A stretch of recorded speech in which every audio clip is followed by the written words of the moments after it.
প্রথম চান্সে যদি জান্নাতে যেতে চান, জাহান্নামের কোন স্পর্শ ছাড়া যদি জান্নাতে যেতে চান, তাহলে এই 16 বদঅভ্যাস থেকে, 16টি অপরাধ থেকে নিজেকে বাঁচাবার চেষ্টা করতে হবে। নাম্বার 1, যাদের মধ্যে ঈমান নাই তারা জান্নাতে যেতে পারবে না।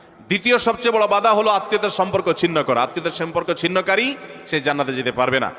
তৃতীয় বড় বাধা হলো যারা চগলখড়ি বদঅভ্যাস আছে, এই রোগটা। চতুর্থ, প্রতিবেশীকে কষ্ট দেওয়ার রোগ যাদের আছে। 5 নম্বর হলো অহংকার। 6 নম্বর হলো প্রতারণা করা, মানুষের সাথে মানুষকে ধোঁকা দেওয়া। 7 নম্বর হলো দান করার পর খোঁটা দেওয়া। 8 নম্বর হলো কৃপণতা। 9 নম্বর হলো ঘুষ দেওয়া নেওয়া।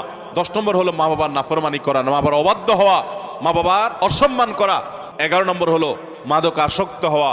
12 নম্বর হলো হারাম উপার্জন দ্বারা, হারাম খাদ্য দ্বারা, পানীয় দ্বারা শরীর গঠন করার। আর 13 নম্বর হলো রূঢ় স্বভাবের হওয়া। 14 নম্বর হলো গণক হওয়া। 15 নম্বর হলো ব্ল্যাক ম্যাজিক করা, ব্ল্যাক ম্যাজিশিয়ান। আর 16 নম্বর হলো সিল্কের পোশাক পরা।